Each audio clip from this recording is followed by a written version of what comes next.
ඖෂධාව ඇහෙනවා හොඳට. එනවනේ. හරි. බොහොම ස්තුතියි. හරි. එහෙනම් සියලු දෙනාම ඉතාම සාදරයෙන් පිළිගන්නවා සජීවී මනෝවිද්‍යා කතිකා පළවෙනි වැඩසටහන වෙනුවෙන්.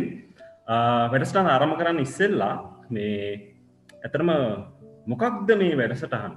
එහෙම නැත්නම් මේ වැඩසටහනේ අරමුණ මොකක්ද? ඒ සම්බන්ධයෙන් මම හිතන්නේ දැනුවත් කිරීමක් කළොත් හොඳයි කියලා අපි හිතුවා. මොකක්ද මේ කියන දේ සම්බන්ධයෙන්. ඒ නිසා මම ඒ වෙනුවෙන් ආරාධනා කරනවා අපේ මනෝවිද්‍යා දෙපාර්තමේන්තුවේ අංශාධිපතිතුමිය ජ්‍යෙෂ්ඨ කතිකාචාර්ය ආචාර්ය ගුණේන්ද්‍ර දිසානායක ඇතුළුතුමියට ඒ සම්බන්ධයෙන් කෙටි අරුණු පැහැදිලි කිරීමක් කරන ලෙසට.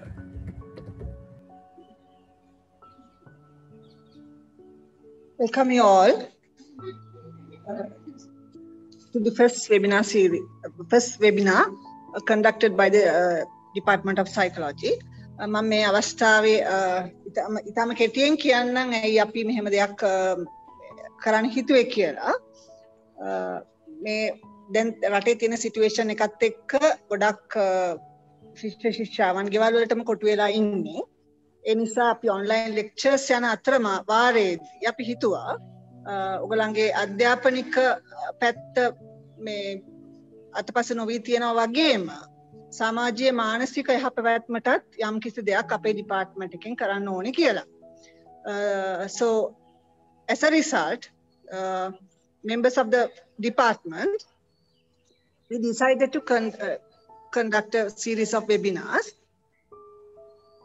on psychology concepts related to psychology. එතකොට මෙතනදී අපි ඔයගොල්ලෝගේ අධ්‍යාපනයට පමණක් නෙමෙයි ફોકસ කරන්නේ. ඔයගොල්ලන්ගේ එදිනදා ජීවිතයේ යහපැවැත්ම වඩා හොඳින් මේ වගේ ඩිෆිකල්ට් සිටුේෂන් එකදී පවත්වාගෙන යන්නේ කොහොමද කියන එක ගැන කතා කරන වෙබිනාර් සීරීස් එකක් ඉස්සරහට එනවා. මේක අද ප්‍රථම එක. ඒතර මෙතනින් පසුවත් අපි මාසෙකට එකක් හෝ දෙකක් මේ වගේ දේවල් පවත්වන්න බලාපොරොත්තු වෙනවා. මේ දේවල් වලින් ඔයගොල්ලෝගේ ජීවිතයට ඔයගොල්ලන්ගේ වටපිටාවේ ඉන්න අයටත් උදව්වක් කරන්න පුළුවන්. මේ දේවල්ෙන් ගන්න දේවල් වලින් ඒ දේවල් ඔයගොල්ලන්ගේ දින ජීවිතේ යහපැවැත්මට යොදා ගන්න පුළුවන් වෙයි කියලා මම බලාපොරොත්තු වෙනවා. මේක ගැන ඊට වඩා විස්තර ඖෂධ කියයි. ඖෂධ over to you.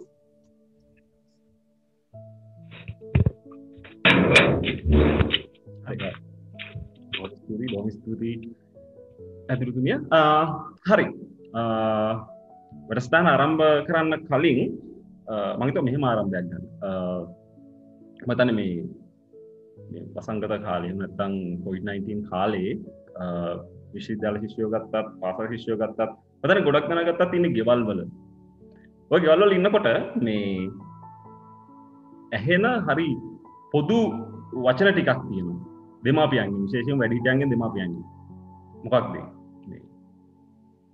ළමයෝ සිහියෙන් වැඩ කරන්නේ. ඇයි මෙහෙම 100ක් නැතුව වැඩ කරන්නේ? මං හිතන්නේ මේ මං ගෙදරින් ගියත් ওই ටික කොහොමම තමයි වැඩි වෙනසක් නැහැ.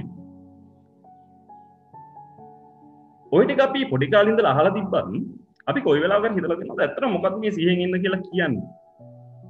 ඇත්තට මොකක්ද 100න් ඉන්නවා කියලා කියන්නේ? එහෙම නැත්නම් මේ වර්තමාන මොහොත පිළිබඳ දැනුවත් භාවයෙන් ඉන්නවා කියලා කියන්නේ මොකක්ද?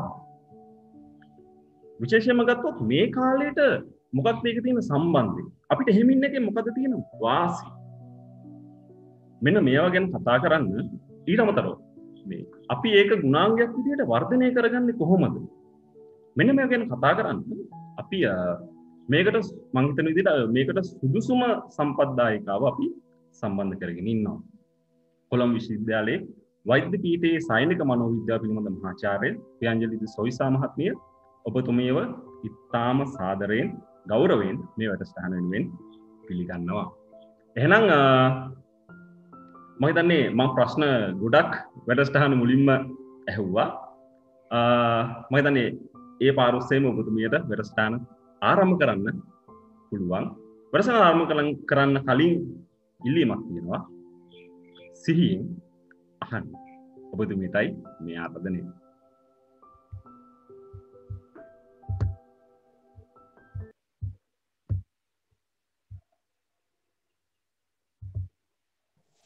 බොහොම ස්තුතියි ඕෂද. හැම දිනකටම ඇහෙනවද මගේ කටහඬ?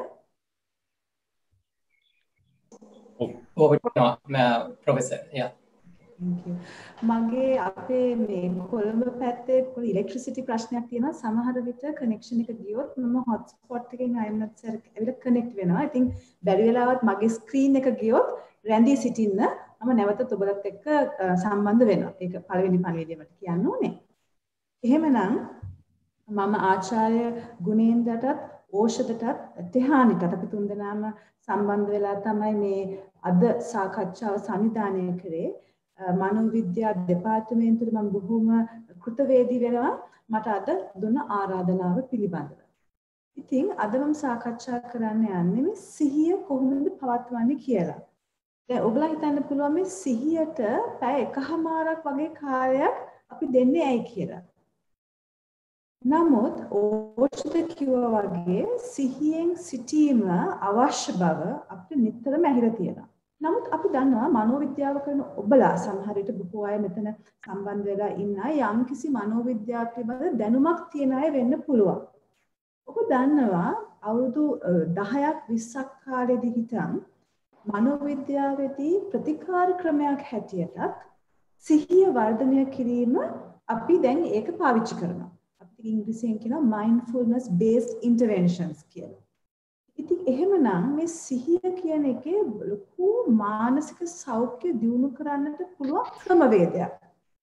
ඒ ක්‍රමවේදයේ ඉගෙන ගත්තොත් දැන් කාලේදී වසංගත කාලේදී විතරක් නෙවෙයි අනිත් අවස්ථාවලදීත් අපේ ජීවිතයට ලොකු පිටුවහලක් වෙනවා.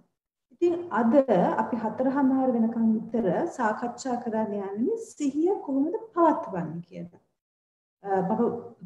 බොහෝ විට මිනිත්තු 45ක් මිනිත්තු 50ක් සාකච්ඡා කරනවා. ඉතිරි කාල ප්‍රමාණය ඔබගේ ප්‍රශ්න තියෙනවා නම් ඒවට අපි උත්තර බලමු. ඒවල ප්‍රශ්න තියෙනවා නම් කරුණාකර chat එකක ලියන්න.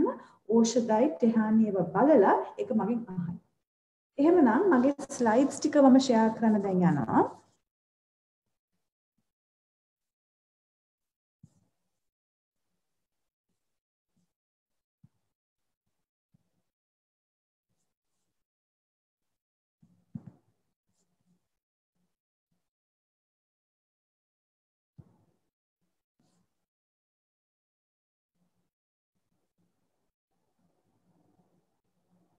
හරි.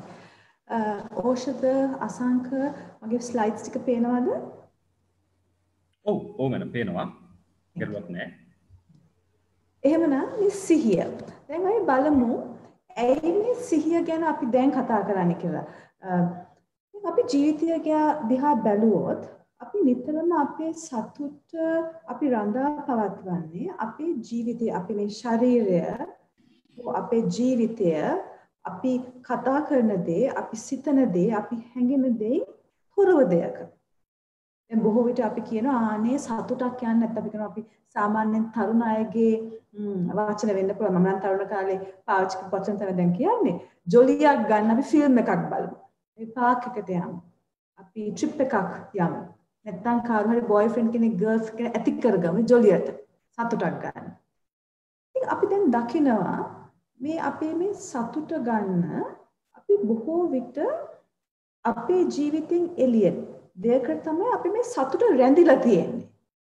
එහෙම නේද? දැන් ඒ නිසා තමයි ගොඩක් අයට මේ වසංගත තත්ත්වයේ gedරට වෙලා ඉන්න එක මෙච්චර අපහසු වෙලා තියෙන්නේ.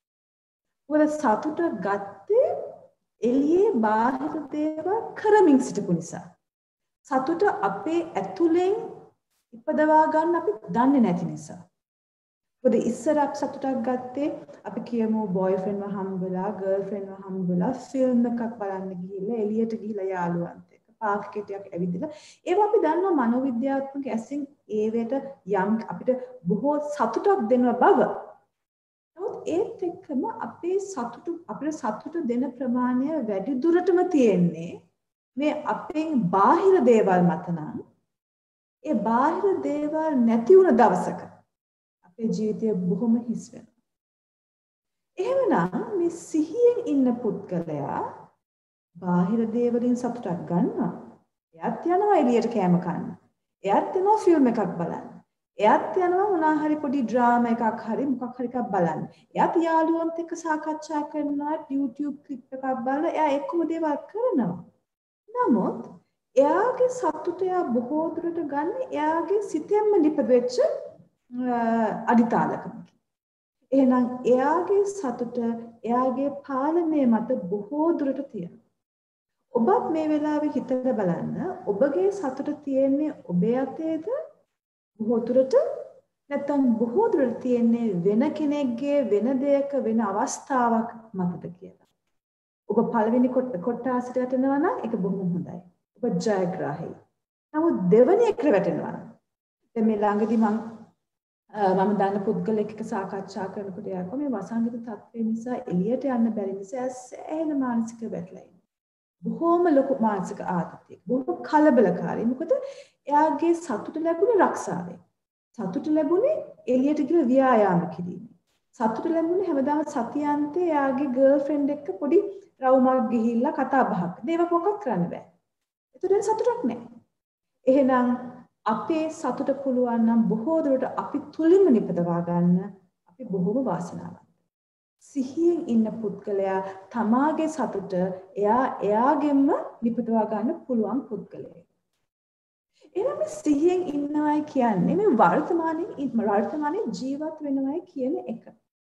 ඔබ හිතන්න පුළුවන් මම වර්තමානයේ ඉන්නේ. මම සිහියෙන් ඉන්නේ කියලා. නමුත් අපි බලමු පුහුණු නොකරපු මනසක් පුහුණු පුද්ගලෙක් මානසික වර්ධනයෙන් යම්කිසි අඩුවක් තියෙන පුද්ගලෙක් සිහියෙන්ද ඉන්නේ කියලා. දැන් මේක අපි පන්ති කාමරයක් වශයෙන් ලයිව් ප්‍රෝග්‍රෑම් එකක් වශයෙන් මම ඕගොල්ලන්ගෙන් අහනවා ඕගොල්ලන් සාමාන්‍යයෙන් කොහෙද ජීවත් වෙන්නේ? ඔබගේ මනස සාමාන්‍යයෙන් තියෙන්නේ කොහෙද කියලා. මට ඔයගොල්ලන්ගෙන් ඒ ප්‍රශ්නේ අහන්න අවස්ථාවක් නැති නිසා මේක ඔන්ලයින් සෙමිනාර් එකක් නිසා මම මොකක් කියන්න. අපි සාමාන්‍යයෙන් ජීවත් වෙන්නේ පුහුණු නොකරපු මනසක්. සිහියෙන් ඉන්න පුහුණු නොකරපු මනසක්. සාමාන්‍යයෙන් ජීවත් වෙනවා තැන් තුනක. ඔබත් හිතලා බලන්න මේවා හරිද කියලා. පළවෙනි තැන තමයි අතීතේ. දෙවෙනි එක තමයි අනාගතේ. තුන්වෙනි එක තමයි මනංකල්පිත ලෝකයක. So past, future and fantasy. ඔබත් එහෙම නේද? දැන් උදාහරණයක් වශයෙන් මොෂිත කිව්වා ආරාධනා කරා ඔබට සිහියෙන් සවන් දෙන්න කියලා. නමුත් දැන් අපි මිනිත්තු 15ක් විතර දැන් මම මිනිත්තු 10ක් විතර දැන් කතා කරලා තියෙනවා. මේ මිනිත්තු 10ෙම ඔබගේ මනස කොතරම් ප්‍රතිශතයක් මගේ කටහඬත් එක්ක හිටියද? නැත්නම් ඔබගේ මනස කොච්චර එළියට පැන්නද? පාස්ට් එකේ ඉන්නවයි කියන්නේ සමහර අය ඉන්නවා මේ මොන්ටිසෝරි ක්ලාස් එකේ ටීචර් බැනපු එකක් තාම හිතේ. හැබැයි අවුරුදු 60යි අවුරුදු 70යි අවුරුදු 80. මම දන්න මගේ නැන්ද කෙනෙක් ඉන්නවා. එයාට දැන් අවුරුදු 70ක් 80ක් විතර ඇති. එයා තාමත් කතා කරන්නේ එයාගේ ආච්චි එයා අවුරුදු 15 දී එයාට බැනපු එක. දැන් ආච්චි මල්ල අවුරුදු ගාණක් ඇති. ඒ ආච්චි වල්ලපු තැනත් ගස් ඇවිල්ලා. හැබැයි තාම කතා කරන්නේ ඒක පිළිබඳව. ඒක ගැනමයි කතා කරන්නේ.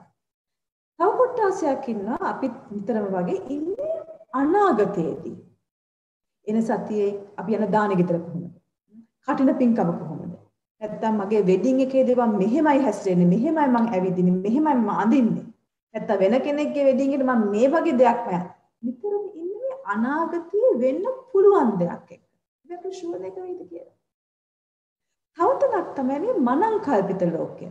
ඒක නම් සාමාන්‍යයෙන් කරනවානේ. ඒ කියන්නේ අපි දන්නවා සමහර දේවල් අපේ ජීවිතයේ මේ භවයේදී අපිට ලැබෙන්නේ නැති දේවල් තියෙනවානේ. නමුත් මනසෙන් හරි අපි එතනට ගිහිල්ලා ඒව ගැන හිත ඉඳලා යම්කිසි තෘප්තියක් ලැබෙයි කියලා හිතලා අපි ඒක කරනවා. උදාහරණයක් වශයෙන් ඔබ බොහෝම කැමැත්තක් ඇති වෙන්න පුළුවන් අපි කියමු නොබෙල් ප්‍රයිස් එකක් ලබා ගන්න. නැත්තම් ස්වීප් එකක් දිනලා මිලියන 100ක් විතරක් ලබා ගන්න. නැත්තම් අපි කියමු රූප සුන්දරියක් ගන්න. නමුත් අපි දන්නවා ඒ වගේ දෙයකට යන්න අපහසුයි මේ ජීවිතේ.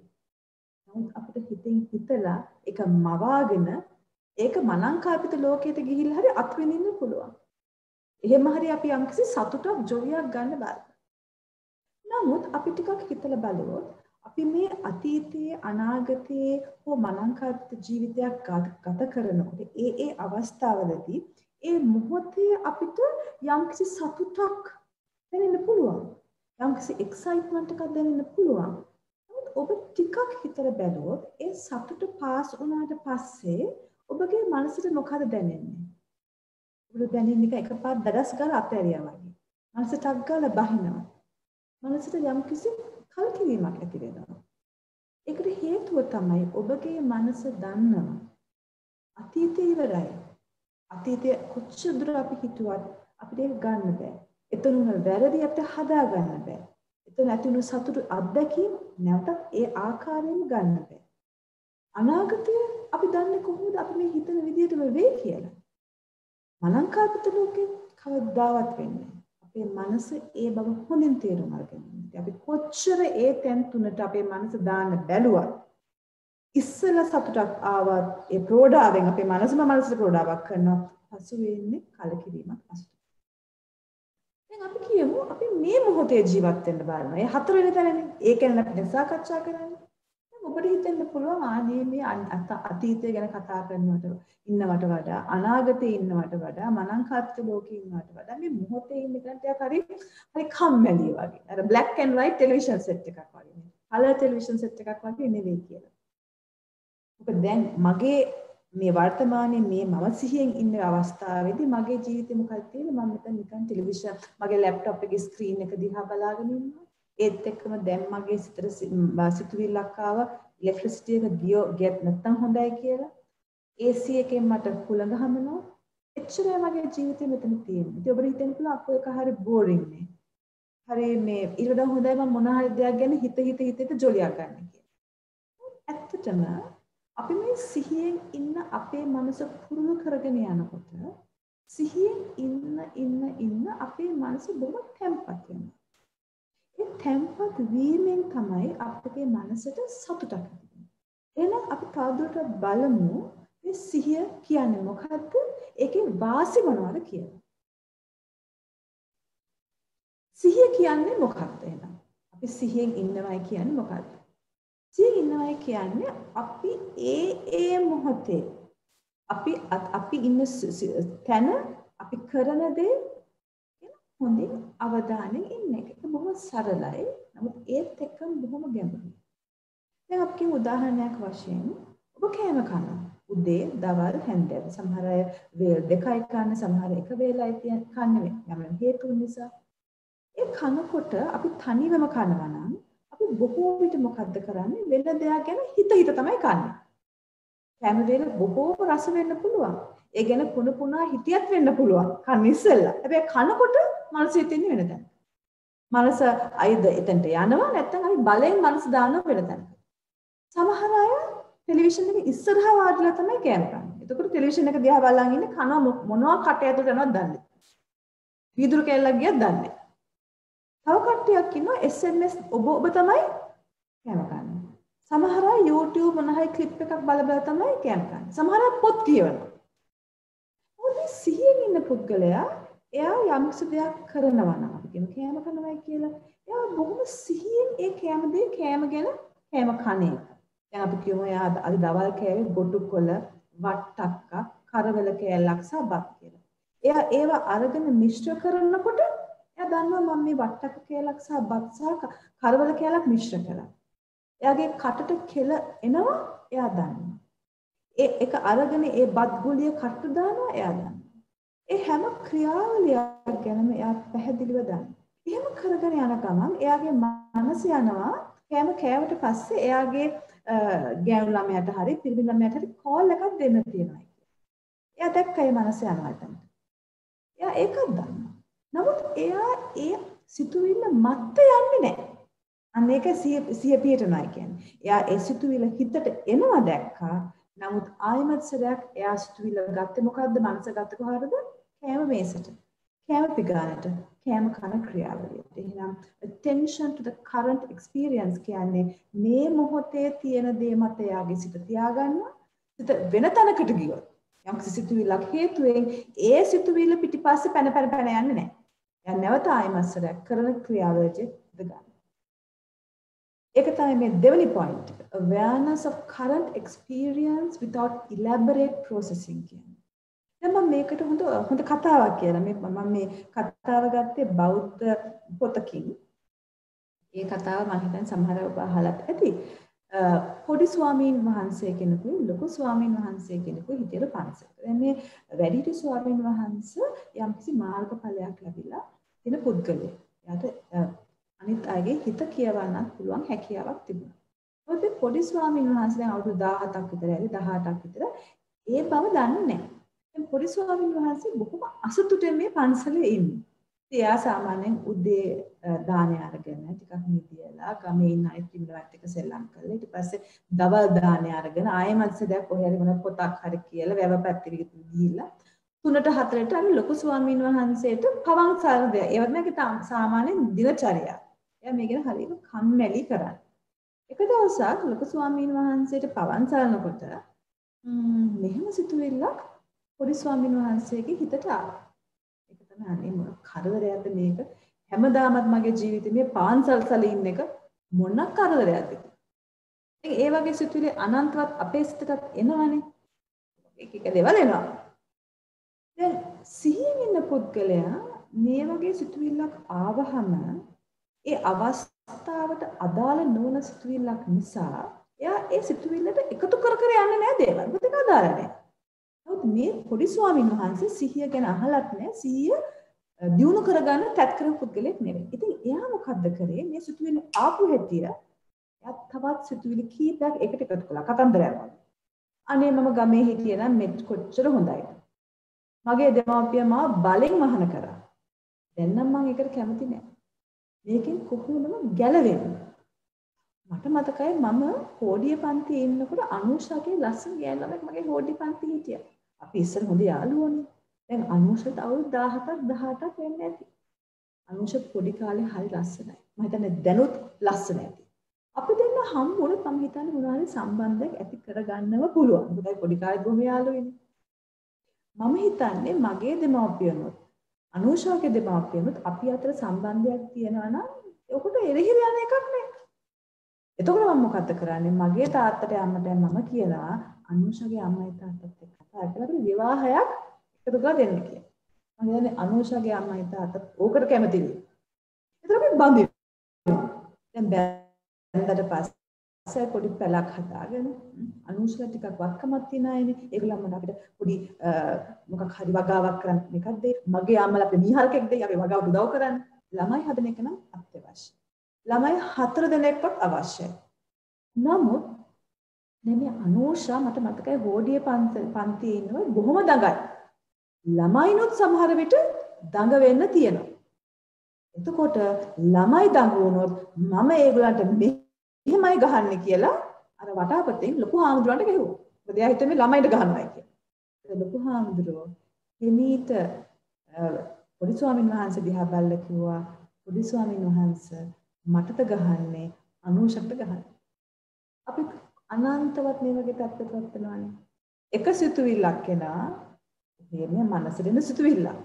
අපි මොකද්ද කරන්නේ? අපි ඒක තවත් සිතුවිලි සමූහයක් එකතු කරලා ලොකු කතාවක් හදලා අපි ඒ කතාවේ අන්තිමට ඇත්ත කළා එතන ජීවත් වෙලා තවත් ප්‍රශ්න අනන්තවත් ඇති කරගෙන තමයි අපේ ජීවිතය ගත කරන්නේ. සිහියෙන් ඉන්න පුද්ගලයා එහෙම කෙනෙක් නෙවෙයි. එයාට එනවා සිතුවිලි. අදාළ නැති දේවල්. නමුත් එයාගේ වෙනස එයා ඒ සිතුවිල්ලට තව සිතුවිලි එකතු වෙලා කතාවක් ගොතන්න යන්නේ. ඒ නිසා තමයි යාගේ මනස බොහොම සරල, බොහොම සියුම්, බොහොම සෙටල් මනසක් තියෙන. දැන් මේ වගේ මනසක් තියෙන පුද්ගලයෙකුට මේ තුන්වෙනි පොයින්ට් එක තමයි යෙමින පුද්ගලයාගේ වාසිය ලක්ෂණ. එයාට හැකියාවක් තියෙනවා එයාගේ ඇතුළාන්තයෙන් ඇතිවෙන ඍණාත්මක හැඟීම් හොඳින් තරහාගෙන ඉන්න. තරහ වෙන්න පුළුවන්, වෛරය, ක්‍රෝධය, රාගය වෙන්න පුළුවන්, ඊර්ෂ්‍යාව වෙන්න පුළුවන්, නිකම් කලබලකාරී ස්වභාවය. අපි හැම කෙනාටම මේ වගේ සිතුවිලි හැඟීම් එනවනේ. බොහෝ අයට ඒ හැඟීම් පාලනය කරගන්න බැහැ. ඒ නිසා තමයි මේ මනෝවිද්‍යාව ඉගෙන ගන්න අය අතන සමහර අය තමාගේ තරහව පාලනය කරගන්න බැරි වුණාම දුක පාලනය කරගන්න බැරි වුණොත් තමාගේ අත කපා ගන්නවා. තමාව පුච්ච ගන්නවා. මොකද ඒගොල්ලන්ගේ හැඟීම් නිසි ආකාරව පාලනය කරගන්න දන්නේ නැහැ. ඇඟට හානියක් කරනවා ඒක රිලීස් කරගන්න. නමුත් මේ සිහියෙන් ඉන්න පුද්ගලයා එයාටත් එනවා තරහ. එයාටත් එනවා ඊර්ෂ්‍යාව. එයාටත් එනවා අනිසි රාගය. නමුත් එයා ඒක දරාගෙන ඉන්න පුළුවන් එයාගේ තුල. එයාට අනවශ්‍ය විදියට අනිසි විදියට ඒක පිට කරන්න යන්නේ නැහැ. ඒකට හොඳ පාලනයක් තියෙනවා එයාගේ හැඟීම්.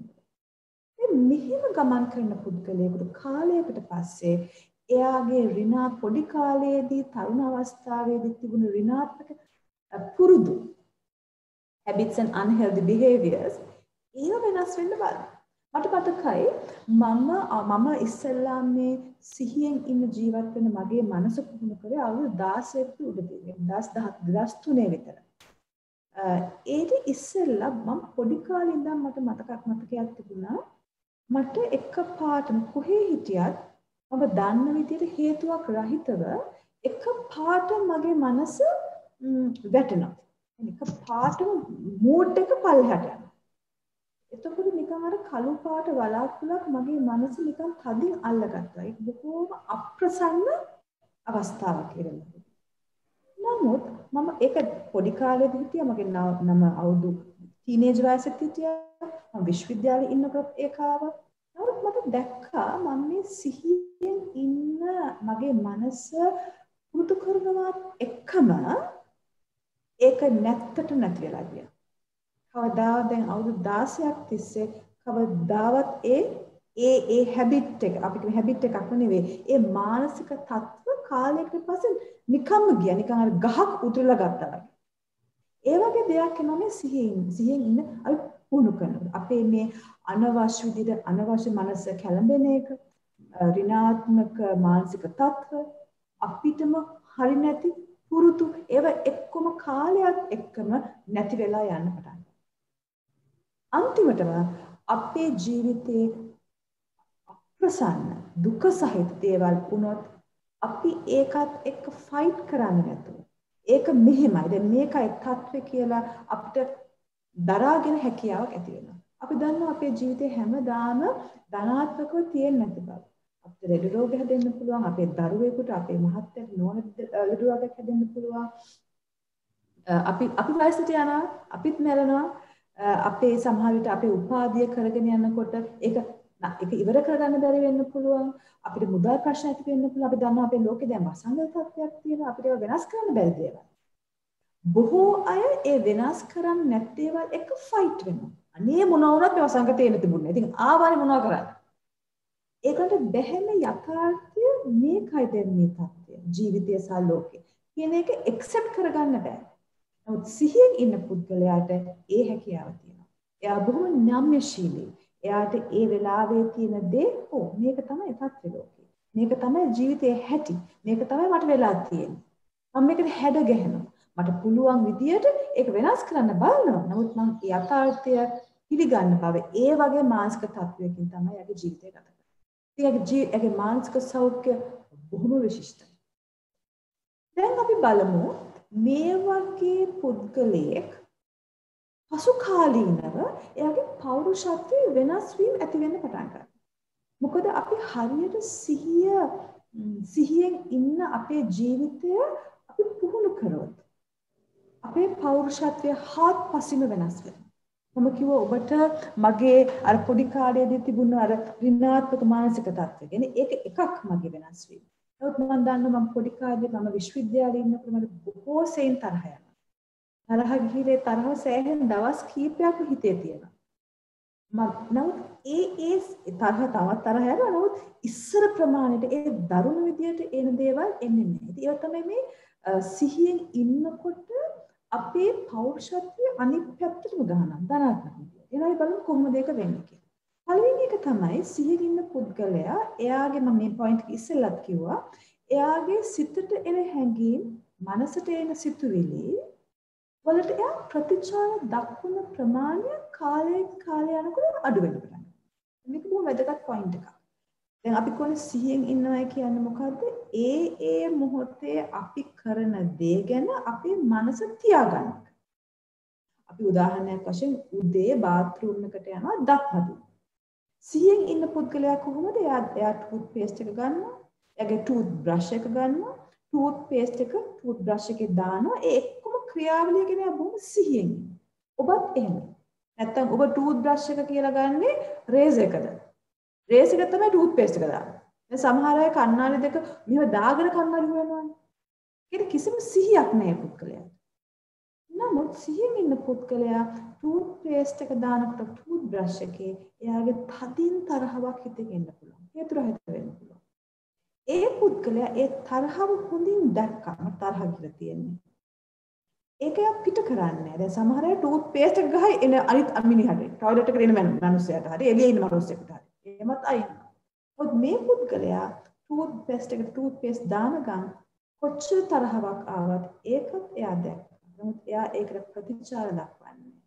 ඒකයි that's what we mean less reactive to feelings and thoughts.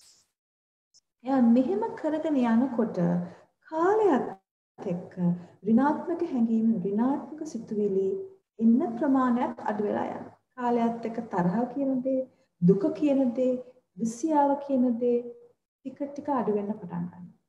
ටික ටික අඩු වෙන්න පටන් ගන්නවා. ඒකත් එක්ක එයාටම ආදරය කරන්න බලනවා.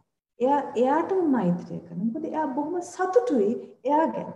මොකද එයා දන්නවා එයාට කොච්චර තරහව ආවත් වෙන කෙනෙක් ගැන, කොච්චර ඊර්ෂ්‍යාවක් ආවත් වෙන කෙනෙක් ගැන, කොච්චර ක්‍රෝධයක් ආවත් වෙන කෙනෙක් ගැන එයා ඒකට ප්‍රතිචාර දක්වලා වෙන කෙනෙක්ගේ ජීවිතයක් අපහසුතාවයට පත් කරේ නැති. එයා ගැනම ආත්ම විශ්වාසය ගොඩනැගෙනවා. අපි ඉංග්‍රීසියෙන් කියන self compassion කියලා. තමාටම ආදරය කරන මේක බොහොම ලොකු මානසික තත්ත්වයක්. මේ ලොකු ගුණධර්ම.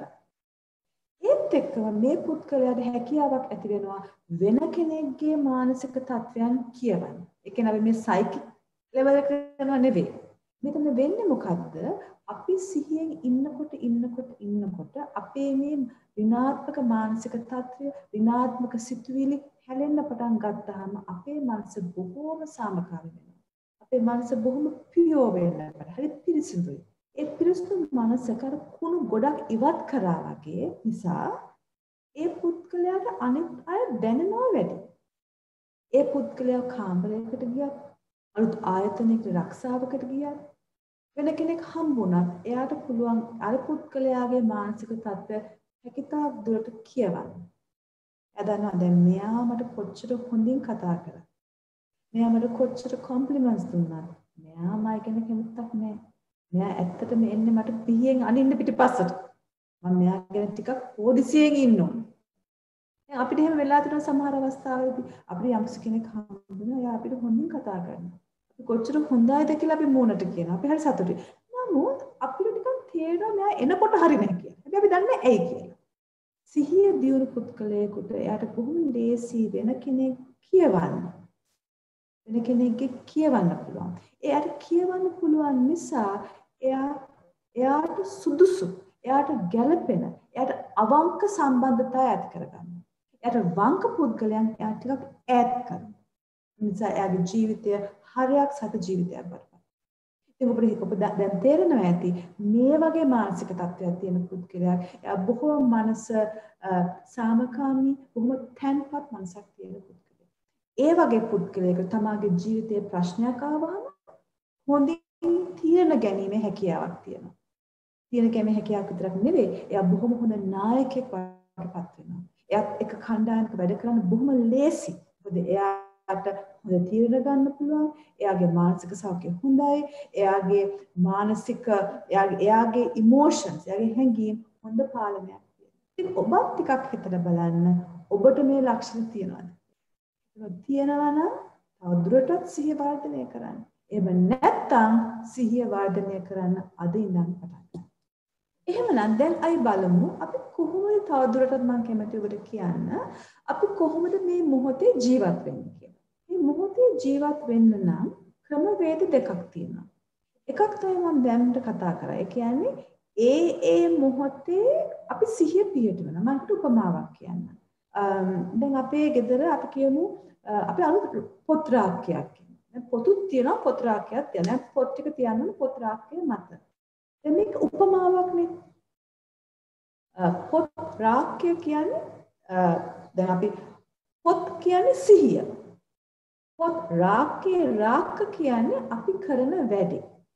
එහෙනම් in daily life සිහිය මේ මොහොතේ තියාගන්නවා කියන්නේ මොකද්ද? අපේ මනස අපේ සිහිය ඒ කරන ක්‍රියාව මත තියාගැනීම. මම ඔබට උදාහරණ දෙකක් කිව්වා. එකක් තමයි දත් මදින එක, අනිත් එක තමයි කෑම කන එක. ඉතින් උදේ නැගිටපු වෙලාවෙ ඉඳන් රෑ නිින්දට යනකම් ඔබගේ මනස ඔබ කරන ක්‍රියාවලිය තියාගන්න. එහෙම කරනවා කියන්නේ අපිට ක්‍රියාවලිය දෙකක් එකට කරන්න බෑ. දෙකක් මොකද අපි දන්නවා නියුරෝසයිකොලොජි වල පවා නියුරෝසයිකොලොජි කියන විෂය පවා අපි දන්නවා අපේ මනසට කරන්න පුළුවන් එක දෙයයි එක විට. හැබැයි ඒක ශනිකව වෙනස් වෙන නිසා අපි දෙකක් කරන්න බලනකොට අපි හිතනවා දෙකක් දේවල් කරන්න පුළුවන් කියලා. ඇත්තටම බෑ. දැන් සමහර විට මම දැකලා තියෙනවා ඩ්‍රයිව් කරනකොට ට්‍රැෆික් එකේ ඉන්නකොට කොළඹ ට්‍රැෆික් එකේ ඉන්නකොට මම අනිත් කාර් වල ඉන්න අය ගැන බලනවානේ. මම දැකලා තියෙනවා සමහර අය එයා ඩ්‍රයිව් කරනවා. එයා කාර් එකේ සින්දුවක් අහනවා කියලා දැනගන්න කොහොමද? මොකද එයා නටනවා ඒක ඩ්‍රයිව් කරන ගමන්. තව එයා එහා පැත්තේ ඉන්න එක ළමයාත් එක්ක කතා කරනවා. හතරවෙනි මම දැකලා තියෙනවා මිනිස්සු මුංගටත් කරනවා ඩ්‍රයිව් කරන ගමන්. හතරක් දේවල් කරනවා. මේ පුද්ගලයා හිතනවා අනේ හරි ෂෝක් මම ඩ්‍රයිව් කරන ගමන් තවත් කාර්යභාර 3ක් කරයි කියලා. කියන්නේ සින්දුව අහනවා නටනවා දරුවත් එක්ක කතා කරනවා මුංගට කරනවා. හැබැයි ඇත්තටම එයා 25% අවධානය දෙන්නේ ඩ්‍රයිව් කරන එකට. 25% සින්දුව අහන එකට. 25% අර මුංගටේ රහ බලන එක. 25% දරුවත් එක්ක සම්බන්ධ. හැබැයි ඒක ටක් ටක් ගාලා මනස වෙනස් වෙන නිසා එයාට ඒක දැනෙන්නේ මොකද්ද? කාර්ක නතරුන අවස්ථාවක මනස බොහොම කැළඹිලා බොහොම ආතතිය බඩපත් වෙනවා. එහෙමනම් සිහියෙන් ඉන්න පුද්ගලයා බොහෝට තත් කරනවා පුළුවන් තරම් දුරට එක දෙයක් කරන්න. ඒ කියන්නේ දැන් ඉඳන් මේ මොහොතේ ඉඳන් ඔබ සිහියෙන් ඉන්නවා නම් කෑම කනකොට තනිව ඉන්නකොට කවුරු හරි ඇහුවොත් අපි කියන්නේ නෑ නෑ මම මේ සිහියෙන් ඉන්න පුද්ගලයෙක් ඒ නිසා කතා කරන්න එපායි කියලා. Oshada, one question I got message saying about upgrading the Zoom. Is that some problem there? Oshada?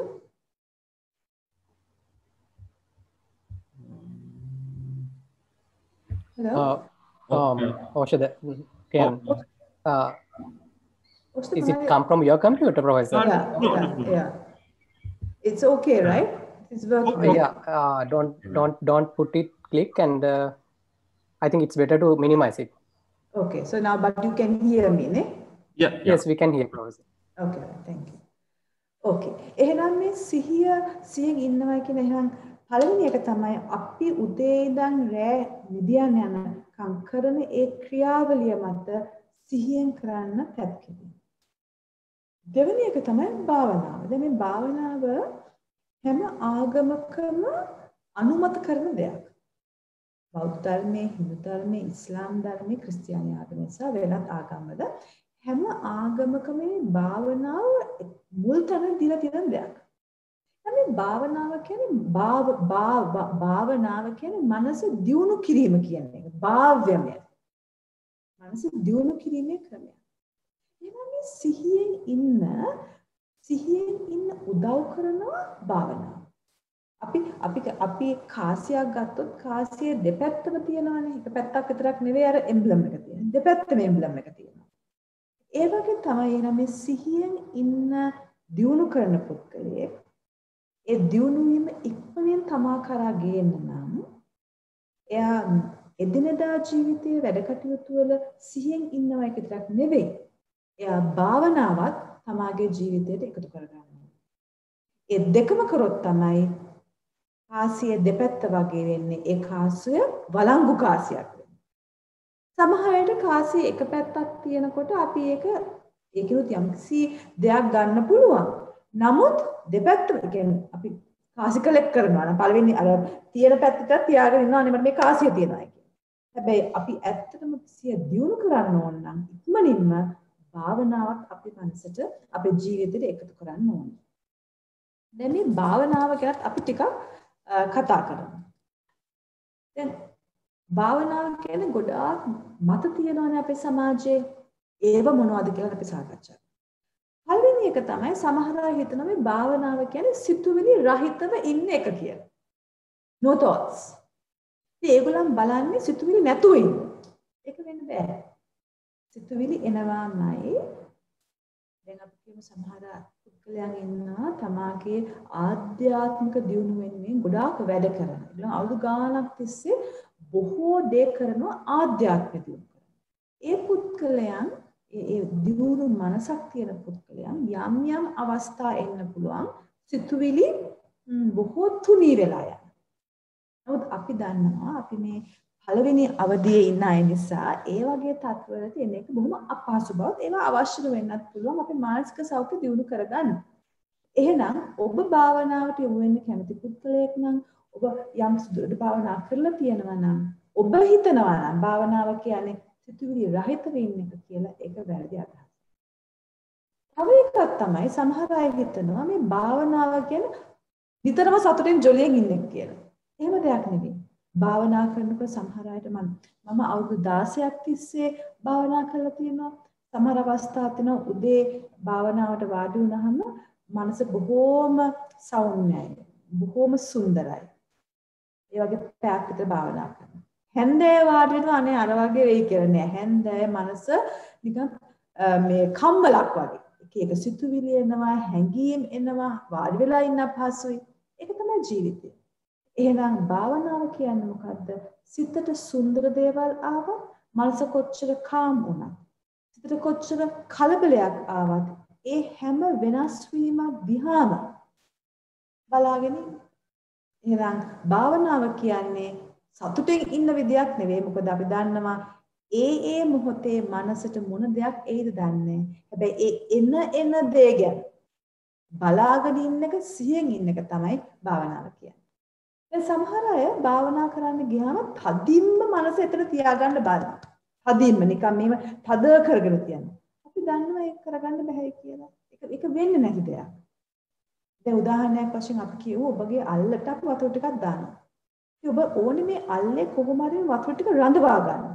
ඔබ මොකද කරන්නේ? මේව තදට අත අල්ලගෙන ඉන්නවා. එතකොට මොකද වෙන්නේ? මේකෙන් වතුර ටික එළියට එනවා. ඔබ තද කරා ජීවිතේ. ඔබේ අල්ල තද කරා. භාවනාව කියන්නේ මොකද්ද? අල්ල මෙහෙම තියනවා, වතුර ටිකත් එහෙම තියනවා. භාවනාව කියන්නේ තදින් මනස එක තැන දාන්න එක නෙවෙයි. මනසට වෙන එනදී සිහියෙන් බලාගෙන ඉන්න. සමහර අය කියනවා තමාගේ බොහෝම මාන්නෙන් තමා භාවනා කරනවා කියලා තැන තැන කියාගෙන යනවා. එහෙම කරනකොට තමාගේ භාවනාව වැඩි දියුණු වෙන්නේ නැහැ. භාවනාව කියන්නේ පෞද්ගලික ගන්න. අනිත් අයට භාවනා පැය කීයක් කතා කරාද, කොච්චර රිට්‍රීට්ස් ගියාද, අර මේ රිට්‍රීට් එකේ එළියක් පෙවුණා, අනිත් රිට්‍රීට් එකේ එළි දෙකක් පෙවුණා, අනිත් එළියක් නිල් පාටයි, අනිත් එක කහ පාටයි. ඒවා කියන ජීවන රටාවක් නෙවෙයි භාවනා කරනකොට. ඒක යගේ පෞද්ගලික ගමන. තමාගේ භාවනාව ගැන වර්ණනා කළ පොත්පත් ලියලා ඒ වගේ කරන්න ගියොත් බොහෝ විට තමාගේ මාන්නය දියුණු වෙන්න වැඩි වෙන්න පුළුවන්. ඒක අපේ ಗುಣධර්ම දියුණු වෙන්නට බාධාවක් වෙනවා. එහෙමනම් භාවනා කියන්නේ මොකද්ද? ජීවන රටාවක්. අපි උදේට දක්ම දිනවා වගේ, රැට දක්ම දිනවා වගේ අපි කැමති වුණත් අකමැති වුණත් අසනීප වුණත් අපි දක්ම දිනවනේ. ඒ වගේ භාවනා කරන පුද්ගලයා එයාගේ ජීවන රටාවක් හැමදාම එයා කරනවා. ඒක තමාට කරන උදව්වක්. තමාගේ මානසික සෞඛ්‍ය වෙනුවෙන් එයා කරන කැපවීමක්. ඒ කැපවීමෙන් එයාගේ මානසික සෞඛ්‍ය දියුණු වෙන. ජීවිතේට සතුට ලං වෙන්න එයා තවදුරටත් භාවනා කරන්න කැප වෙනවා. ඒක පෞද්ගලික දෙයක්. it's a private affair. එහෙමනම් අපි භාවනාව ගැන තවත් මම කැමතියි කතා කරන්න. භාවනාව සමහර අය සිහිය වර්ධනය කරන්න හෝ වෙනත් ආධ්‍යාත්මික හේතුවක් නිසා හෝ භාවනාව කරන්න යනවා තනිවම. තනිව භාවනා කරන එක ප්‍රශ්නයක් වෙන්න පුළුවන්. ලොකු ප්‍රශ්නයක් වෙන්න පුළුවන්. මොකද මේ භාවනාවේ අපිට පීලිපයින්න පුළුවන්. භාවනාව කියන්නේ මනස ඇතුළට යන දෙයක් නේ. තමාගේ ගුණධර්ම දියුණු කරනවත් එක්කම ඒකට ගුරුවරයෙක් හිටියේ නැත්නම් අපිට වඩා දියුණු තත්වයක ඉන්න ඔබට ඍණාත්මක අත්දැකීම් වෙන්න පුළුවන්. ඒක භයානකයි. දැන් අපි දන්නවා මනෝවිද්‍යාවේදීත් mindfulness based interventions කියන දේවල් වලට භාවනාව කොටසක් හැටියට ගන්නවා. බෞද්ධ භාවනාව තමයි ඒගොල්ලන් පාවිච්චි කරලා තියෙන්නේ. ඒකේ පවා මේ සිහිය නන්වාලීමේ ප්‍රතිකාර කරන මනෝවිද්‍යාඥවරු පවා තමාත් භාවනා කරන්න ඕනේ රෝගියෙකුට භාවනාව උගන්වනවා. ඒ වගේම ඔබ භාවනාව ඔබගේ ජීවිතේ කොටසක් කරන්න යනවා නම් තනියම පොත්පත් කියවලා තනියම YouTube clips බලලා ඒවා කියවන්න ඒවා බලන්න කමක් නැහැ. නමුත් ඒක ඔබගේ ජීවිතේ කොටසක් කරන්න යනවා නම් කරුණාකරලා හොඳ භාවනා ගුරුවරයෙක් එක්ක ඒ ගමන යන්න. එහෙම ගුරුවරයෙක් නැත්තම් ගුරුවරයෙක් හොයා බලන්න. ඒ ගුරුවරයා ඔබගේ ජීවිතේට එනකන් අර මම කිව්වා වගේ ක්‍රම දෙකක් තියෙනවනේ සිහිය දියුණු කරන්න. එකක් තමයි එදිනෙදා ජීවිතයේ කරන ක්‍රියාවලිය ගැන සිහියෙන් ඉන්න. ඒක කරන්න පටන් ගන්න. ඒක අදිනවුර කරන්න පුළුවන්. ඒක කරගෙන යන ගමන් හොඳ භාවනා ගුරුවරයෙක් හම්බුනහම ඒ පුද්ගලයාත් එක්ක භාවනාවත් ඔබේ ජීවිතයට එකතු කරනවා. ඒකට කාසියේ දෙපැත්තම ඔබේ ජීවිතයට එනවා. දැන් මේ සිහියෙන් ජීවත් වෙනකොට අපේ මනස ගැන ඔබගේ මනස ගැන ඔබට ගොඩාක් අත්දැකීම් එයි. පළවෙනියෙන් විශාලතම අත්දැකීම තමයි ඔබගේ මනස කොච්චර එහාට මෙහාට දුවනවද කියලා. අපි ඒක කියනවා මංකි මයින්ඩ් කියලා. දැන් අපි වඳුරෝ දන්නවනේ වඳුරෝ එක අතක් මෙයා කරනකොට ගහෙන් අනිත් අත අත් අල්ල ගන්නවා. කවදාවත් අත් දෙකම ෆ්‍රී නෑ. මොකද අත් දෙක වැටෙනවනේ. අපේ මනසත් ඒකයි. එකක් සිතුවිල්ලක් ගිය හැර තව සිතුවිල්ලක් ගන්නවා. හැම තිස්සෙම අපේ මනස දුවනවා. ඒක අපි සිහියෙන් ජීවත් වෙන්න පුහුණු කරනකොට ඒ එහාට මෙහාට යන ස්වභාවය වැඩි දුරටත් ඔබට තේරෙනවා. කොච්චර ඔබගේ මනස නොසන්සුන්ද මනසේ කොච්චර සිතුවිලි පිරලා තියෙනවද කියලා ඔබට තේරෙන්න පටන් ගන්නවා. ඒත් එක්කම ඔබට තේරෙයි සමහර ඔබගේ සිතුවිලි එච්චර වටිනා සිතුවිලි නොවන බව. ඉස්සර අපි හිතුවේ අපි තරම් සුදනෙක් නෑ මේ ලෝකේ. අනිත් අය තමයි අප්සෙට්. අපි හොඳයි. නමුත් අපි මේ සිහියෙන් ඉන්න ජීවත් වෙන පටන් ගත්තම අපිට තේරෙනවා අනේ මගේ සිතත් නිකන් එච්චර හරි නෑ වගේ නේ. මම හිතුවා මං එච්චර සුන්දර පුද්ගලයෙක් කියලා නෑ අමුතු සිතුවිලි, අසභ්‍ය සිතුවිලි, එච්චර වටිනා සිතුවිලි වටිනාකමින් අඩු සිතුවිලිත් මටත් එනවා කියලා. ඒතර ඔබගේ ගැන ඔබට කලකිරෙන්න පුළුවන්. එහෙනම් ඒ කලකිරීම අඩු වෙන්න අපේ මනසේ පිරලා තියෙන සිතුවිලි අඩු කරගන්නත් අපිට ක්‍රම ඉගෙන ගන්න ඕනේ. ඒක සමහර අයගේ මනසේ සිතුවිලි සීමිත ප්‍රමාණයක් තියෙනවා. අර ඒකත් නිකන් අර පොඩි කාලේ අපි අන්දන්නේ ඕගොල්ලන් පාවිච්චි කරාද කියලා මම පොඩි කාලේ අපිට සල්ලි කැට තිබුණා. ඒ කැටේට තමයි ඉතින් එක්කම දාන්නේ කාරුව නැන්ද කෙනෙක් හරි මාමා කෙනෙක් හරි කාරුව ගෙදර ආම් පොඩි අපිට කාසියක් හරි නෝට්ටුවක් හරි දෙම අපේ කැටේට දාන්න. ඒ කැටේ එකතු වෙලා යනකොට දැන් මේ කැටේට දැන් සල්ලි දාන්නත් බෑ. සල්ලි කොල දාන්නත් බෑ. හැබැයි අපි තද කරලා දාන්න බලනවා. මොකද කඩන්න හිතෙන්නේ නැති නිසා කඩේ. හැබැයි කාලයකට පස්සේ ඒකට මොකක්වත් දාන්න බෑ. ඒ කටින් එළියට එන මොන හරි කෑල්ලක්. සමහර අයගේ මනසත් ඒ වගේ. එච්චර සිතුවිලි වැඩි තෙරපිලා සිතුවිලි. එහෙමනම් තවත් එකක් තමයි අපි අපේ සිතුවිලි ඇත්තක් කියලා අපි ගන්නවා. ඒක තවත් වැදගත් දෙයක්. දැන් අපිට මට සිතුවිල්ලක් එන්න පුළුවන්. මගේ මේ සාකච්ඡා කරන දේ මම කතා බහ කරන දේ එච්චර හරි නෑ. ඒකට මගේ සිතුවිල්ලක් එන්න පුළුවන්. සමහර විට අපි මේ සිතුවිල්ල ඇත්තක් කියලාම ගන්නවා. 100ක් ඇත්තයි. හැබැයි ඔබ ටිකක් හිතලා බැලුවොත් අපේ සිතුවිලි හැම දෙයක්ම 100% ඇත්තක්. truth. නැකද හොඳ පොඩි ව්‍යායාමයක් දෙන්න. දැන් අපි මෙතන ඉන්න හැම කෙනාම අවුරුදු 20 ගණන් 30 ගණන් 40 ගණන් වගේ වයස් තියෙනවා. ඊට වඩා වැඩි වයස් තියෙනවා ඉන්න පුළුවන්. සමහර විට අපිට දැන් අපිට බොයිෆ්‍රෙන්ඩ් කෙනෙක් ගර්ල්ෆ්‍රෙන්ඩ් කෙනෙක් මීට ඉස්සරහ ඉන්න පුළුවන්. දැනුත් බොයිෆ්‍රෙන්ඩ් කෙනෙක් ගර්ල්ෆ්‍රෙන්ඩ් කෙනෙක් හරි මහත්තයෙක් නෝනා කෙනෙක් ඉන්න පුළුවන්. නමුත් ඊට ඉස්සෙල්ලා කාරු හරි ඉන්න පුළුවන් අපේ ජීවිතේ. නමුත් එයාත් එක්ක නෙවෙයි දැන් අපි ජීවිතේ ගත කරන්නේ. තනියම හෝ වෙන කෙනෙක් එක්ක. දැන් අපි බලමු ඔබ මේ සාකච්ඡාව කරන අවස්ථාවේදී අර පුද්ගලයා ඔබගේ කාමරයට එනවා. අර ඉස්සර ගර්ල්ෆ්‍රෙන්ඩ් ඉස්සර බොයිෆ්‍රෙන්ඩ්. එයා දැක්ක හැටිය ඔබට ඇති වෙන සිතුවිල්ලයි මේ මොහොතේ එයාගෙන ඇති වෙන සිතුවිල්ලයි ඔබ එයාත් එක්ක සම්බන්ධයක් තියෙන කාලේදී එයාගෙන ඇති වෙන සිතුවිල්ල අතර වෙනසක් තියෙනවා නේද? දැන් සමහරවිට ඔබගේ කාමරේට ඒ පුද්ගලයා අවුරුදු ගානකට පස්සේ ආවොත් ඉතින් අපුවා තියන්තම් මගේ අම්මා කියපු දේ අහලා මම මෙයාව හැදුවා. මෙයාව බැන්දනම් වෙන අප්සෙට් එකක් වෙනවා. හැබැයි ඒ කාලේ හම්බුනම අනේ මගේ සංසාරගත මගේ සහකාරිය හෝ සහකාරයා මගේ ජීවිතේට ආවා. අන්න එහෙම එයාගෙන ඉස්සර හිතුවා. දැන් හිතන්නේ වෙන විදියකට. ඕන දෙයක් ගැන එහෙමනේ. එහෙමනම් මේකෙන් පෙන්වන්නේ මොකද්ද? ඔබත් ඒ පුද්ගලයාමයි, එයත් ඒ පුද්ගලයාමයි. හැබැයි වෙනස්ුනේ මොකද්ද? ඔබගේ සිතුවිලි. එහෙනම් අපිට ඒකෙන් තේරෙනවා මේ සිතුවිලි කියන්නේ ඒ මොහොතේ යම් දෙයක් පිළිබඳව අපේ සිතට එන දෙයක්. හැබැයි ඒක 100%ක්ම ඇත්ත නෙවෙයි. ඒ මොහොතේ යම් සියත්තකමක් තියෙන පුළුවන්. සමහරවිට ඒ මොහොතේ ඇත්තක් නොවෙන්න පුළුවන්. දැන් උදාහරණයක් වශයෙන් අපි දන්නවා බොහෝම ප්‍රිය රූපයක් තියෙන බොහොම ලස්සන බොහොම දක්ෂ නළු නිලියන්. එනයිත් ඉන්නවා අපි නළු නිලියන් ගැන කතා කරොත් එයා කොච්චර ලස්සනද කොච්චර පදක්කම් ලැබුණත් ඒගොල්ලන්ගේ ලස්සන කමට සමහර අය ඉන්නවා ඒගොල්ලන් හිතන්නේ නෑ ඒගොල්ලන් ලස්සනයි කියලා. ඒගොල්ලන් හිතන්නේ ඒගොල්ලන් අවලක්ෂණයි කියලා. ඒ නිසා ඒගොල්ලන් තමගේ ශරීරය හානි කරනවා, දිනසා ගන්න යනවා. දිනසා ගන්න වෙන හේතුනුත් තියෙනවා. අරකට ඒගොල්ලන් හිතනවා. එහෙමනම් අපි තේනවා මේ අපේ සිතට එන සිතුවිලි අපි ඇත්තක් කියලා ගත්තට ඇත්තට මේක 100%ක් ඇත්ත නැති බව. දැන් ඔබ සිහියෙන් ජීවත් වෙනකොට ඔබට මේ යථාර්ථය හොඳින් වැටහෙන්න පටන් ගන්නවා.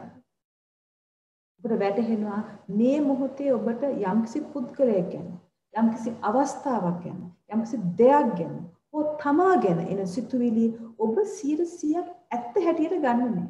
ඔබ ගන්නෙ මොකද්ද? මේ මොහොතේ මේ අවස්ථාවේදී මේ සිතුවිල්ල ආවා. මේ ඊට පස්සේ ඒක වෙනස් වෙන්න පුළුවන්. ඒ නිසා මේ අවබෝධය නිසා අපි අන් අයව බොහොම ඉවසීමෙන් සම්බන්ධකම් පවත්වා ගන්න. අපි දරුණුවට මිනිස්සුම හලන්න යන්නේ නැහැ. මොකද අපි දන්නවා ඒ පුද්ගලයාත් වෙනස් වෙන්න පුළුවන්. එයාගේ සිතුවිලි වෙනස් වෙන්න පුළුවන් බව. සමහර අය ඉන්නවා මම ඉස්සෙල්ලා කිව්වා වගේ අර කාසි කැටේ වගේ පීච්ච කාසි කැටේ වගේ සිතුවිලි වැඩි එයාගේ ජීවිතේ. ඒකේ මනසේ. එයාට අමාරුයි මේ සිහියෙන් ඉන්නකොට එයාගේ ඒ වැඩිපුර තියෙන සිතුවිලි පාලනය කරගන්න. ඒ අවස්ථාවකදී අපි මොකද්ද කරන්න ඕනේ? අපි කරන්න ඕනේ මොකද්ද? අර සිතුවිලි අපි උදාහරණයක් වශයෙන් අපි ගමු පොඩි ස්වාමීන් වහන්සේ ලොකු ස්වාමීන් වහන්සේ කතාවම කිව්වනේ. අන්තිමටම ඒ පොඩි ස්වාමීන් වහන්සේ නතරුනේ කොහෙද? අනූෂණං දරුවන් එයාත් නිකන් ඔහේ හිටපු ළමෙක් අපි හොඩිය පන්තියෙන්. හැබැයි අපේ දරුවන් මොනවා හරි කරොත් මම ඒගොල්ලන්ට ගහන්නේ මෙහෙමයි කියන සිතුවිල්ලෙන් තමයි ආයි කතාව නතර වෙන්නේ. දැන් ඔබත් ඒ වගේ නිතරම කතා හද ඉන්න පුද්ගලයෙක් නම් ඒ ස්වභාවය ඔබ හොඳට දකිනවා නම් සිහිය ප්‍රගුණ කරනකොට ඔබ ඒ ස්වභාවයෙන් එළියට එන්න ඕනේ බව දැනගත්තාම ඔබ කරන්න ඕන එකක් තමයි අර අන්තිම සිතුවිල්ලෙන් ඉඳන් පිටිපස්ස ඉස්සෙල්ලම සිතුවිල්ල ළඟට එන්න. උදාහරණයක් වශයෙන් මම ස්වාමීන් වහන්සේලා දෙන්න කතාව තමයි. නතරුනේ මොකද්ද? අනූෂණන් දරුවන්ට දඬුවම් දෙන්නේ නැහැ. ඊට ඉස්සෙල්ලාවේ මොකද්ද? අනූෂණන් හෝඩිය පන්තිනකට ඔහෙත් හිටියේ. ඊට ඉස්සෙල්ලාවේ මොකද්ද? අපි අර මීහරකයි පොඩි ඉඩම් කෑල්ලයි වගා කරනවා. ඊට ඉස්සෙල්ලාවේ මොකද්ද? අපි පැලක් හදා ගන්නවා. ඊට ඉස්සෙල්ලාවේ මොකද්ද? අපේ දෙමව්පියන් අපේ විවාහයට එක ගමේ. ඒ වගේ ඔබගේ මනසේ සිතුවිලි වැඩි වෙනකොට ඔබගේ මනසේ කතාන්දර නිපදවන්න යනකොට අර අන්තිම සිතුවිලි නම් ඉස්සෙල්ලාම ආපු සිතුවිල්ලට මනස ගන්න. එහෙම කරනකොට ඔබගේ මනස අර කතාන්දර නිපදවන ස්වභාවය කාලයත් එක්ක අඩු වෙලා නැති වෙලා යනවා. එහෙම තමයි ඔබ මනසේ තියෙන සිතුවිලි අඩු කරගන්න ඕනේ. දැන් බොහෝ අය මේ අවස්ථාවට ආවම මේ වගේ වැඩිමුළුවක අපෙන් අහනවා ඒ කියන්නේ හිතන්න හොඳ නැද්ද? එහෙනම් අපි ආයතනයක අපි ප්ලෑන් කරන්න හොඳ නැද්ද? අපි ලෙක්චරර් කෙනෙක් නම් අපි කරිකියුලම් එකක් ගැන සාකච්ඡා කරන්න හොඳ නැද්ද? සිතුවන්න එපා කියන එක නෙමෙයි මේක තියෙන්නේ. උදාහරණයක් වශයෙන් මම මේ PowerPoint slides ටික හැදුවා. ඒත් එක්ක මම තීරණය කරා මම මොකක්ද අද අඳින්නේ මේ වෙබිනාර් එකට කියලා. මම ඒතකොට හිතුවා බැරි වෙලාවක් ඉලෙක්ට්‍රිසිටි එක ගියොත් මගේ මොබයිල් ෆෝන් එකේ මම data on කරලා තියෙන මට අගල hotspot එකකින් ගිහලා මේ වගේ දෙයක් කරනවා. ඒ වගේ යම්කිසි අපි සංවිධානාත්මක planning එකක් කරනවා. සිතුවිලි අවශ්‍යයි. මෙතන කියන්නේ සිතන්න එපා කියන එක නෙවෙයි. පැහැදිලිව තේරුම් ගන්න. මෙතන කියන්නේ ඒ මොහොතේ ඒ මොහොතට අදාළ නැති සිතුවිලි අපේ මනසට එනවා. ඒවා ආවහම ඒවට තවත් සිතුවිලි එකතු කරගෙන කතා හදන්න එපයි කියන. ඒක තමයි සිහියෙන් ඉන්නයි කියන්නේ. මම ඒකට පොඩි උදාහරණයක් දෙනවා. මේක මගේ පින්තූරයක් නෙවෙයි. නමුත් මම මේක වෙන තැනකින් උපුටා ගත්ත එකක්. දැන් මේකේ මොකද්ද වෙලා තියෙන්නේ? එක දරුවෙකුට එක පන්තියකට ටීචර් දීලා තියෙනවා මේ පොඩි ක්‍රියාකාරකම. ටීචර් කියලා දෙනවා මේ පූසට අර කිරි වීදුරුව ළඟට යන්න, කිරි කෝප්ප ළඟට යන්න ඕනේ. කොහොමද මේ ටීචර් එක කරන්නේ කියලා මේ පොඩි මේස් එකක් දීලා තියෙනවා. ඒක දක්ෂ ළමයෙක් මේ පන්තියේ හිටපු එයා කෙලිවෙලියෙන් යනවා. ටීචර්ට හරියක් විතරක් නෙවෙයි දුන්නේ, හරුවකුත් දුන්නා. ඉතින් මේ දරුවා බොහොම ප්‍රඥාවත් නුවණැති දරුවෙක්. මොකද එයාගේ සිතුවිලි තොගයට ගියේ නෑ. එයාගේ මනස බොහොම කාම්. ඒ කාම් මනසක් නිසා මේ ප්‍රශ්නේ දුන්නාම එයාට බොහොම ක්‍රියේටිව්ලි නිවැරදි තීරණයක් ගන්න හැකියාවක් තිබුණා. සමහර අයගේ මනස අර නිකන් මෙතන තිබුණ අර පින්තූරේ වගේනේ. සිතුවිලි වැඩි වෙලා හරි තීරණයක්වත් ගන්න බෑ ජීවිතේ. එච්චර කම්මලක් වගේ. එහෙනම් අපි සිහියෙන් ජීවත් වෙන්න ටැප් කරනකොට අපි සිහියෙන් ජීවත් වෙන එක අපේ ජීවිතේ කොටසක් කරනකොට කාලයත් එක්ක අපේ මනසේ මේ තියෙන සිතුවිලි ප්‍රමාණය අඩු වෙලා අවශ්‍යම ස්ථිතිතරය තියෙනවා. එතකොට අපේ ජීවිතය අපිට හොඳට පැහැදිලිව පේනවා. අපි ගැන පැහැදිලිව පේනවා. අනිත් අය කවුද කියලා අපිට තේරුම් ගන්නවා. අපේ තීරණ බොහොම සරලව බොහොම ඉක්මනින් ගන්න පුළුවන් වෙනවා මේ පින්තූරේ පෙන්නලා තියෙන විදියට. එහෙනම් මගේ අන්තිම ස්ලයිඩ් එක තමයි මේක. දැන් අපි සිහියෙන් ජීවත් වෙන්න යනකොට අපිට අපේ ඒ සිහියෙන් ජීවත් වෙනවත් එක්කම අපි අපේ හැසිරීම වල යම් වෙනස් වීමක් කරගන්න එක අත්‍යවශ්‍යයි. නැත්තම් සිහියෙන් ජීවත් වීමෙන් ඇතිවෙන මානසික වෙනස් වීම මම ඒක කියලා තිබුණා වාසි ගැන ඒවා අපේ ජීවිතේට එන්නේ නැහැ. මොකද හේතුව මම ඒකට ප්‍රමාණයක් කියන්නම්. හොඳට මිනි මරණ පුද්ගලයෙක් ඉන්නවා. හොඳට මිනි මරණයක් බොහොම සූක්ෂම විදියට කරන්නේ. නැත්තම් හොරකම් කරන මිනිස්සෙක් ඉන්නවා. ඒගොල්ලෝ බොහොම සිහියෙන් මේ වැඩේ කරන්නේ. සිහියෙන් තමයි මිනි මරන්නේ. ඇසසින්ස්ලා. සිහියෙන් තමයි හොරකම් කරන්නේ. ලොකු බෑන්ක් රොබරිස්. නමුත් අපි දන්නවා ඒගොල්ලන්ගේ මානසික සෞඛ්‍ය බොහොම පහත්. ගුණධර්ම බොහොම පහත්.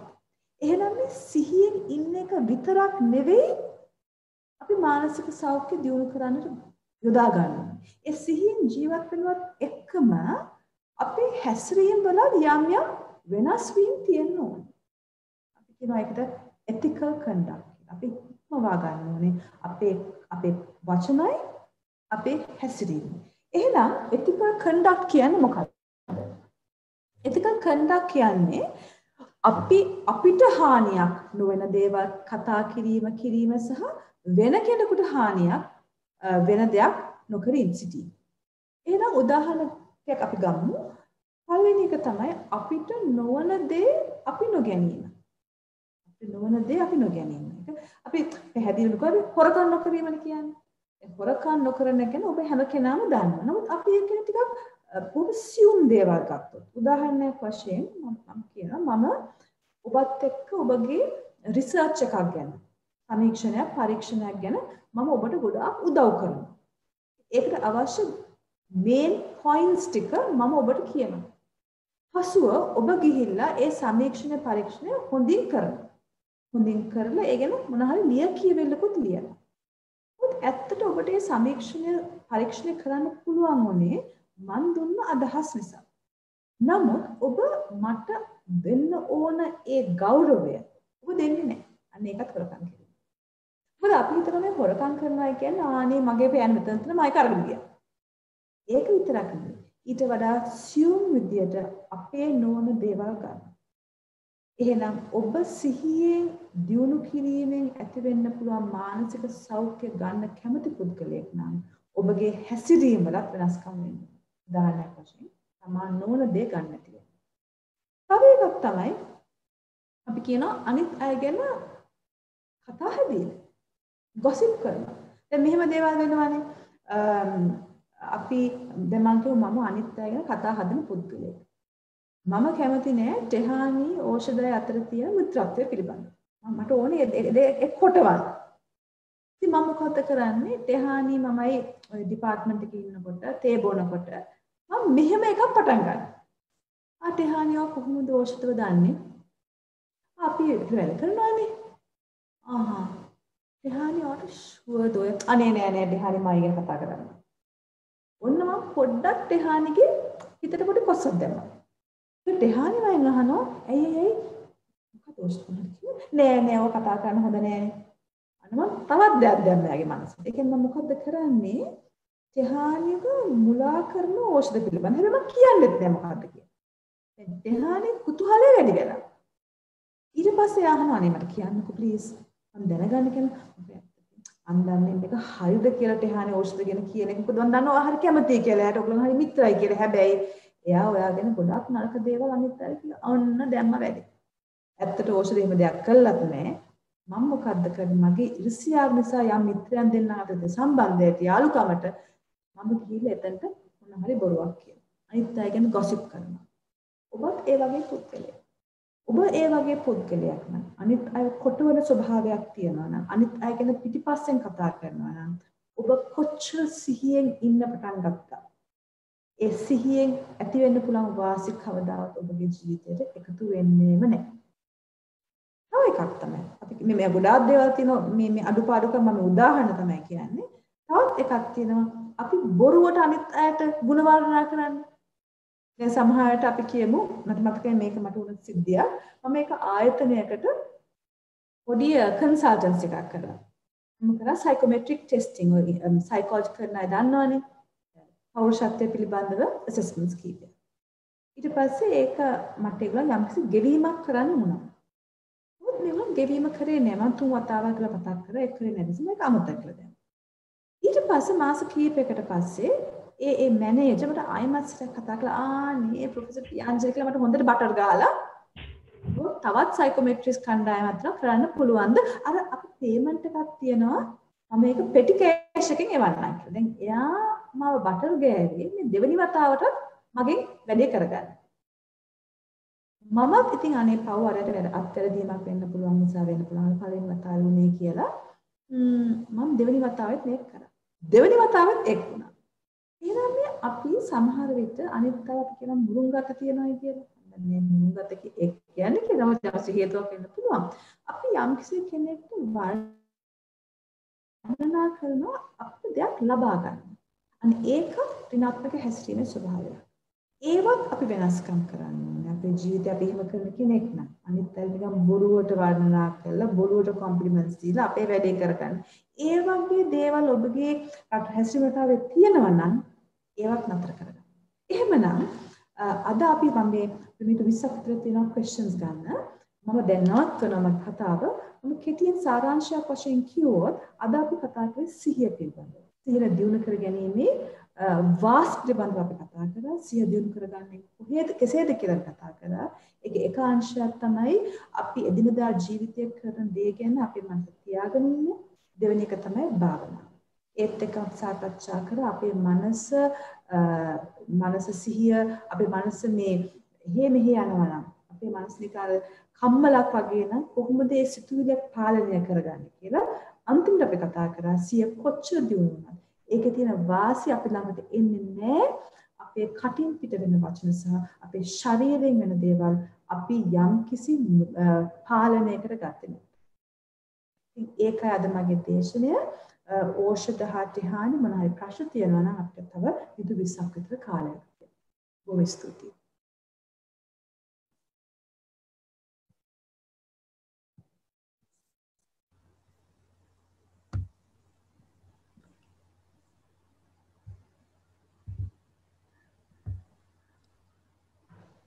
හරි බොහොම ස්තුතියි මහාචාර්යතුමිය. මම වැඩසටහන පටන් ගත්තෙම සෑහෙන ප්‍රශ්න ප්‍රමාණයකින් මම හිතන්නේ හැම ප්‍රශ්නයකටම වගේ මේ වෙනකොට උත්තර ලැබිලා ඇති ඔඩියන්ස් එකට. ඒ වගේම මම නැවත මතක් කරනවා ඔයගලන්ට ගැටලු තියෙනවා නම් මේ වෙනකොටත් අපිට ගැටලු කිහිපයක්ම දීලා තියෙනවා. තව ඔයගලන් මොනවාට ගැටලු තියෙනවා නම් chat box එක පාවිච්චි කරලා ඔයගලන්ට ඒවා අහන්න පුළුවන්. මම හිතන්නේ අපිට සේරම ගැටලු කතා කරන්න නම් වෙලාව මදි වෙයි. ඒ නිසා මම ගැටලු කිහිපයක් තෝරගත්තා. ඒ සම්බන්ධයෙන් අහන්නම්. නමුත් සමහර අය ඉන්නේ දැන් අපි කියමු ඇත්තටම මේ අලුතෙන් දේවල් නිපෙන අය. දැන් Facebook හරි ඒකේ ධනාත්මක දේවල් තියෙනවා ඒක ඇත්ත. නමුත් ඒගොල්ලන්ට මේ සාමාන්‍ය සාම්ප්‍රදායික විදියට හිතනවට වඩා වෙනස් විදිහට හිතන්න පුළුවන්. දැන් අපි දන්නවා මේ Google, Apple වගේ ආයතනවල ඒගොල්ලන්ගේ අලුත් දේවල් නිපදවන අංශවලට මේ මොහොතේ ජීවත් වීම සිහියෙන් ඉන්න එක ප්‍රගුණ කරනවා ඒ සයන්ටිස්ට්ලට. ඒකට හේතුව තමයි ඒ පුද්ගලයන් සිහියෙන් ඉන්න එක වැඩි දියුණු වුණාම ප්‍රශ්නවලට අමුතු අලුත් විසඳුම් ගන්න පුළුවන් හැකියාවක් තියෙනවා. එහෙනම් මේ අහපු ප්‍රශ්නේ එකක් තමයි සිහියෙන් ඉන්න පුද්ගලයාට මේ මේස් එක ඇතුළට ගිහිල්ලා හරි එක්සිට් පොයින්ට් එක ඉක්මනින් හොයාගන්න පුළුවන්. හැබැයි තව කෙනෙක් ඉන්න පුළුවන් ඇතුළට යන්නවත් ඕනේ නැහැ. එයාට කිසි අනිත් අය හිතපු නැති අමුතු විදියක් ජීවිතය දිහා බලන්නත් පුළුවන්. ඒකත් සිහියෙන් ඉන්න කෙනෙක්ට ලක්ෂණයක් වෙන්න පුළුවන්. That's the answer. මොනවාරි questions තියනවද?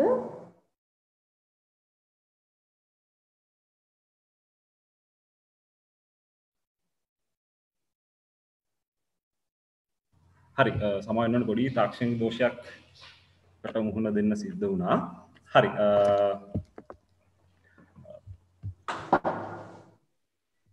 හරි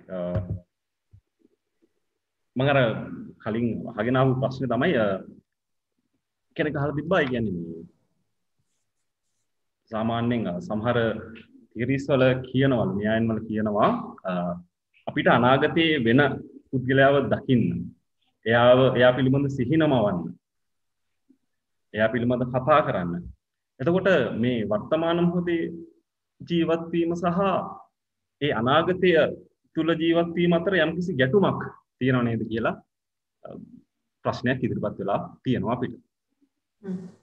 ඒක visualizations කියන ටෙක්නික් එකක් නේ. අපි දැන් සමහර අය දරුවන් නැතිකොට දරුවන්ගේ පින්තූර රාශියක් තමාගේ ගෙදර කාමරේ ඉල්ලලා තියෙනවා. සමහර අය තමට කාර් එකක් නැත්නම් කාර් එක ගැන කැමතිම කාර් එක මොන වගේ පාටද කොහොමද මම කාර් එක ඩ්‍රයිව් කරන්නේ කියලා විෂුවලයිස් කරන්න කියනවා. ඒක කිරීමෙන් අපේ විශ්වයෙන් හෝ නැත්නම් තමාගේ හැසිරීම වල වෙනස් වීමකින් හෝ සිතන විදිහ වෙනස් වීමකින් හෝ ඒ යථාර්ථය අපි ළඟට එයි කියලා. විෂුවලයිසේෂන්ස් වලින් බලාපොරොත්තු වෙන්නේ ඒ වගේ දෙයක්. ඒකත් මනෝවිද්‍යාවේදී එක ක්‍රමවේදයක්. ඒකටත් යම් සාක්ෂි තියෙනවා. සිහියෙන් ඉන්න එක ඊට වඩා වෙනස් දෙයක්. සිහියෙන් ඉන්න දෙයෙන් වෙන්නේ ඒ මොහොතේ තියෙන දේ එයා එසේම යථාර්ථවාදීව ගන්න එක. එයා මට මේක ඕනේ අරක ඕනේ මෙහෙම වුණොත් වඩා හොඳයි මම එක ප්ලෑන් කරලා ටාගට් කරලා ඒ ගැන හිතලා මගේ ළඟට ගන්නවා කියන මානසික තත්වයට ඉන්ට්‍රස්ට් එකක් නැහැ. ඒ දෙකේම අපිට බැලුවොත් පේන්න පුළුවන් ඒ දෙක අතර ගැටුමක් තියෙනවා කියලා මේ ක්‍රමවේද දෙකේ. නමුත් මම බලන්නේ මෙහෙමයි. දැන් අපි කියමු සමහර පුද්ගලයන්ට මේ සිහියෙන් ඉන්න එක ගැළපෙන්නේ නැති වෙන්න පුළුවන්. එයා කැමති වෙන්න පුළුවන් විෂුවලයිසේෂන් කියන ක්‍රමවේදය. ඒකත් එක්කම අපි කියමු අපි හැම කෙනාම මොන හරි රෙස්ටොරන්ට් එකකට ගියාම අපි හැම කෙනාම කොත්තු නෙවෙයිනේ ඕඩර් කරන්නේ. සමහර අය ඉන්දියාව රොටි පිට්ටු කැමති දෙයක්. ඉතින් ඒ දෙක අතර අපිට හිතන්න බෑ ගැටීමක් තියෙනවයි කියලා. මේ දෙකෙන් ඔබට සුදුසු දේ තෝරගන්න. නමුත් සිහියෙන් ඉන්න එකෙන් වෙන්නේ මොකද්ද? සිහියෙන් ජීවත් වෙන එකට අවශ්‍ය විද්‍යානුකූල සාක්ෂි බොහෝ දුරට වැඩි මම දන්න විදියට මේ විෂුවලයිසේෂන් කියන එකට වඩා. පළවෙනි පොයින්ට් එක. දෙවෙනි පොයින්ට් එක තමයි සිහියෙන් ඉන්නවා කියන එකෙන් අපේ මනස තැන්පත් වෙනවා. විෂුවලයිසේෂන් කියන එකෙන් සමහර විට ඔබගේ මනස ටිකක් ඇක්ටිවේට් වෙලා කලබල වෙන්නත් පුළුවන්. හැබැයි ඒකේ ප්‍රතිඵල තියෙනවා. ඉතින් ඔබේ අතේ තමයි තියෙන්නේ මොන ක්‍රමවේදයද පාවිච්චි කරන්න කියලා.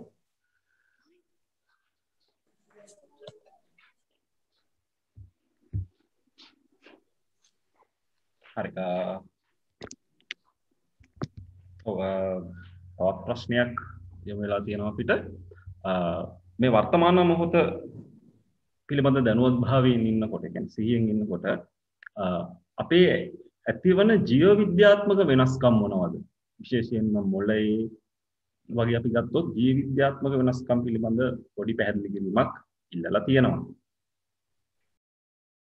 ඔව් ඉස්සෙල්ලාම දැන් අපි දන්නවා මේ සිහියෙන් ජීවත් වෙනවයි කියන ක්‍රමවේදය ලෝකෙට අඳුන්වලා දුන්නේ සත්වර්ෂ 26කට උඩදී අපි දන්න බුදුහාමුදුරුවෝගේ ඒ බෞද්ධ ආගමේ පැහැදිලි කිරීම වලින් පසු කාලීනව 1970 ගණන් වල ජෝන් කබට්සින් කියලා ඇමරිකානු වෛද්‍යවරයෙක් එයා බොහොම කිට්ටුවෙන් දලයි ලාමා His Holiness දලයි ලාමාත් එක්ක බොහොම සම්බන්ධව භාවනා උපදෙස් ගත්තයින් පස්සේ එයාට හිතුණා මේ ජෝන් කබට්සින්ට මේක බොහොම කදිම ක්‍රමවේදයක් අපි බටහිර ලෝකෙට මේක ගෙනල්ලා ලෙඩුන්ට මේක උගන්වන්න ඕනේ කියලා.